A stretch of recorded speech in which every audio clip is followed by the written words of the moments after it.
Halo pemirsa, apa kabar Anda hari ini? Semoga selalu sehat dan tetap semangat. Tahun baru, semangat baru. Senang sekali saya Dian Mirza hadir menjumpai Anda di Tokoh Kita. Sebuah program yang menghadirkan tokoh-tokoh inspiratif. Dan tokoh inspiratif kali ini berasal dari seorang ilmuwan yang ahli di bidang ilmu komputer, teknik elektro, dan juga beliau ahli di bidang artificial intelligence. Dan kini beliau menjabat sebagai Kepala Badan Pengkaji dan Penerapan Teknologi. Siapa lagi kalau bukan Bapak Dr. Insinyur Hamam Riza MSc. Halo. Halo. Apa Dian. kabarnya, sehat? Terima kasih, alhamdulillah. Sehat ya Pak baik, ya? Agak kurusan banyak kayaknya nih. Oh, iya. Karena Iya, kesibukan iya, mungkin. sibuk nih. Berarti Pak kalau nggak salah udah hampir setahun ya menjabat sebagai Kepala Iya, BPPT. betul, ya. Kalau bisa dibilang kan Bapak sebenarnya di BPPT ini sendiri udah lama ya, 30 Iya, tahunan lama, lebih. iya. Nah, apa yang membedakan jabatan Bapak yang sebelumnya dan yang sekarang? Selain tanggung jawabnya lebih banyak. Oh iya.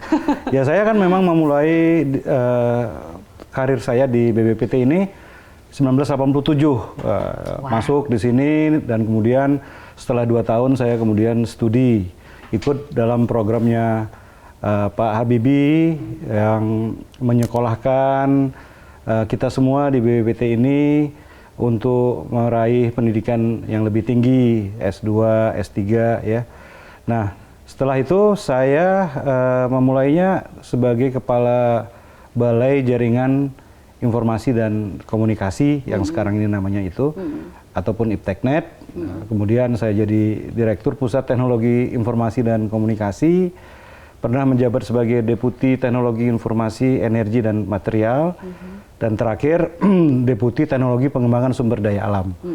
Di tahun 2018 sebelum saya terpilih sebagai Kepala Badan Pengkajian dan Penerapan Teknologi. I see. Nah, kalau sebenarnya ruang lingkup dari peranannya BPPT sendiri di dalam pemerintahan tuh apa sih Pak? Karena kan juga banyak, saya sendiri awam gitu loh.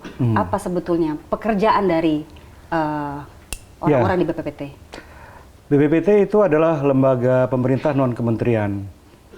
Tanggung jawabnya adalah untuk menguasai teknologi, kemudian mendayagunakan teknologi tersebut ya, sehingga kemudian kita bisa menghasilkan inovasi-inovasi maupun layanan teknologi yang dipakai oleh masyarakat, yang dipakai oleh industri ya, melalui peningkatan daya saing industri itu sendiri. Kita sebagai sebuah negara harus mampu menguasai ilmu pengetahuan dan teknologinya supaya kita bisa bersaing dengan negara-negara lain. Ya. Dan kalau kita melihat visi Indonesia maju, mandiri, adil dan makmur, itu tidak ada jalan lain selain kita harus mampu menguasai ilmu pengetahuan dan teknologi yang digunakan untuk pertumbuhan ekonomi kita, untuk pembangunan nasional kita, ya. Karena kita yakin, dan itu adalah kecenderungan global, bahwa ekonomi itu dihela oleh inovasi nasional. Program-programnya apa aja Pak berarti ke depan untuk mendukung program pemerintah? Ya, program pemerintah ini kan ada di dalam rancangan pembangunan jangka menengah ya, RPJMN ya, di mana kita di situ sudah ditentukan bidang-bidang sektor-sektor yang akan kita bangun. Kalau kita lihat arahan Presiden, ya ada 5 pilar yang harus kita bangun. BPPT di sini akan berkontribusi di dalam pengkajian dan penerapan teknologi, sehingga dia akan dapat meningkatkan produktivitas pembangunan nasional. Itu adalah visinya BPPT. Ya. Dengan melaksanakan misi BPPT, yaitu menjalankan 7 peran BPPT. Tadi Dian menanyakan 7 peran itu apa saja? Apa aja, ya. iya. Pertama adalah perekayasaan, engineering. Jadi sebuah pabrik atau sebuah produk itu harus melalui proses pengkajian dan penerapan. Yang melaksanakan itu adalah perekayasa, ya. Perekayasa, kemudian membangun desain dari pabrik, membangun desain dari sebuah proses manufacturing, membangun desain dari produk-produk inovasi, ya. Nah, selanjutnya dari situ kita juga melaksanakan clearing teknologi. Clearing teknologi itu artinya kita mempelajari perkembangan teknologi yang termaju yang ada.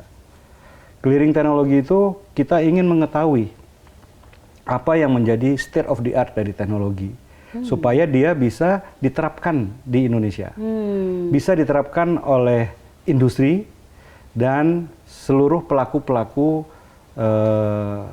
pengembangan teknologi yang ada di industri nasional.